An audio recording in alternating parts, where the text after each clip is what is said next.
Matt George, thanks for taking the time to talk with us today. You're part of a very unique nonprofit organization. Can you explain to us what it's about? Yes, we call ourselves the Last Mile Operations. And it came about when we first responded to the tsunami disaster. We became very frustrated with the larger aid organizations, very slow-moving, and we learned very quickly that the most difficult mile of aid delivery is what we call the last mile. That last mile to get that rice, the very last mile to the people that need it the most. Quite often it gets waylaid on the way. So our organization is dedicated to and specializes in delivering that aid that everybody contributes and carrying it by hand that very last mile. To those who need it the most immediately. Yes, exactly. We also specialize in remote locations. We go to the most remote areas of the disaster once it happens. Not a lot of people want to go, crawling off into the hills or swimming in through the surf or any of this, but since we're all sportsmen and women and we're very high energy, we use our resources to go to the farthest reaches of the earth. Who are some of the people that you say everyone are sports people? Who are some of the people that are involved with the organization?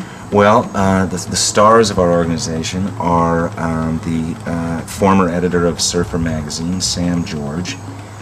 We've got the former star of Walker, Texas Ranger, Nia Peoples, strangely enough, and she's actually stronger than I am.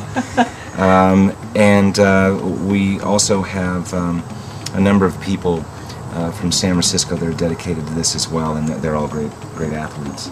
Where are some of the locations that you've gone to help people? This is a worldwide organization, so where are some of the places you've gone to aid people? Well, we cut our teeth during the tsunami. We're all surfers. I don't know if I mentioned that. We're all surfers, so you can get to the places as well. We specialize in maritime operations. Okay.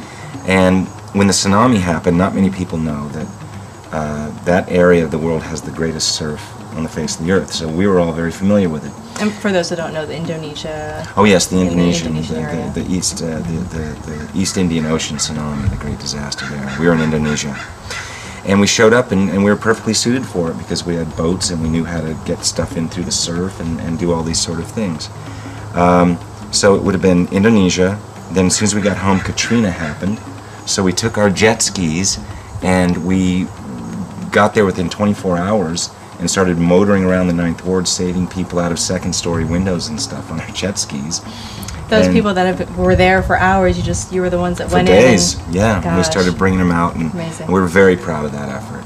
And then, strangely enough, the Pakistani earthquake that not many people might remember, but I know we were surfers, but we knew that people needed help in the high altitudes, and we figured, what the heck, it was just frozen water, so all the snow and everything. So we went to Pakistan and operated for 7 months in the high altitudes of Kashmir. Wow. So it's pretty exotic stuff. When you say high altitudes, how? Oh, it would have been anywhere from 15 to 19,000 feet. Pretty extreme. Very. Yeah. It was freezing, let me tell you. I bet. But it's been fascinating to bring disaster relief to so many different cultures. Sure. I think that I think that mankind is at its best during a disaster response on both sides. Not only the people that need help, but the people that actually show up to do this. Again, this isn't volunteer work. That's what makes us very different. We're all we're all paid specialists to do this. This isn't like. People would like to contribute, but how do they find the time? I don't have time to volunteer. This is actually a career-based movement that we're trying to create in the United States, and we're starting at a university level. Okay. I'm very proud to say that we have one college that this fall is going to start the first humanitarian baccalaureate degree in the history of the United States. That's amazing. Yeah, I'm very proud of that. We need more of that, definitely. Don't we? We definitely do. What's been the most rewarding thing about the line of work you're in?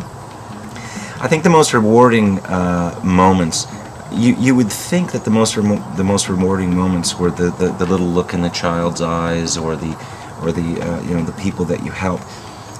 I have to tell you, the most rewarding moments are when you're motoring away or helicoptering away back to base camp, or when you're leaving a a site that you've helped, whether it's been emergency shelter or medicine delivery or anything like this, to me, the most rewarding is when you're actually leaving the site and you feel in your heart not only a job well done, but knowing and looking forward to another one.